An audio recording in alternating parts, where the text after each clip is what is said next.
How's it going, everybody? My name is Dirty Dan, and today I'm going to be talking about some theories about Chapter 1 and 2 of the amazingly underrated game Poppy Playtime.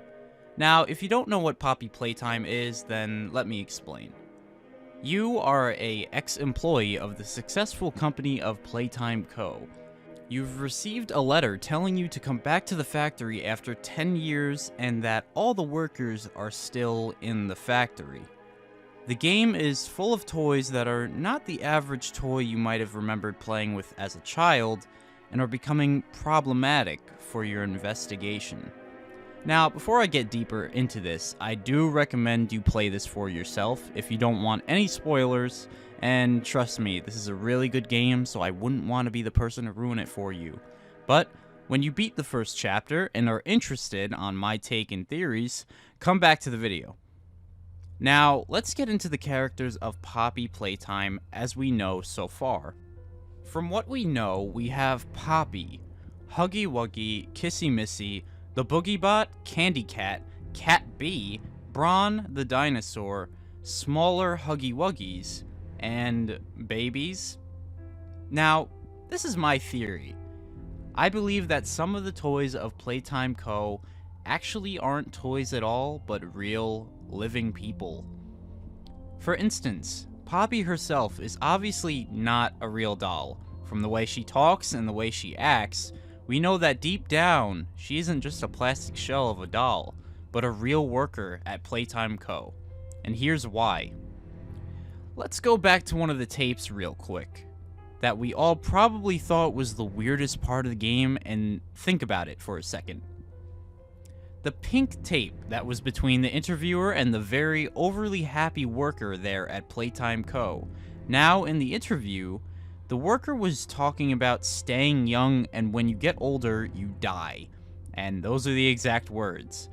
As well as how much she loved Playtime Co. and bringing happiness to children. Which makes me believe this worker was so desperate to live, she pleaded with the owner of Playtime Co. to let her work at Playtime Co. forever, to bring happiness to kids for the rest of her life, thus turning a regularly happy-go-lucky worker into a symbol for the company, which is the doll we all know as Poppy. To even back that claim up even more, let's talk about Huggy Wuggy real quick. There were 3 things that can tell us he's a real human being, or at least someone who is not really a toy, as scary as that is. The first being he literally goes wherever he wants and can express emotions of being happy or mad. 2. At the end of the chase when Huggy Wuggy falls, he hits his head on a pipe which leaves red markings, which could either be paint or probably blood. And the third thing to tell us he is not a toy is the last tape towards the end of the chapter, which talks about an experiment referring to Huggy Wuggy. As well as in every tape there is a hand that keeps changing, which in the first tape it was a picture of Huggy's hand, and towards the end turns into literal skeletal hands.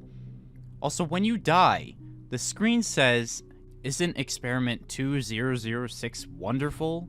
which is obviously referring to Huggy Wuggy.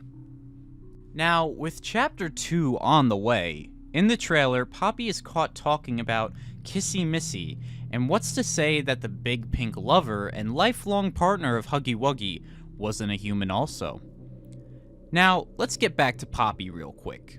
With her and Huggy, we now can probably say they are not real toys, and considering how small Poppy is, compared to how tall Huggy Wuggy is, it seems that Playtime Co. can turn anybody of any size into human toys.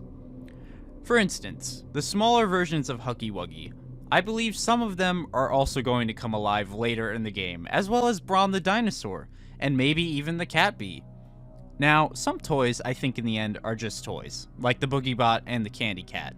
But with these 2 toys, I think that in the future, they're going to be used as either distractions or alerts for whatever scary toy you might be hiding from in the future, thus making the game a lot more stealth reliant and also very tense for you as the player. But that is my theory for what might be the story of Poppy Playtime and Playtime Co. Make sure to subscribe if you thought my take was interesting, as well as like the video so that more people can see this theory video for themselves.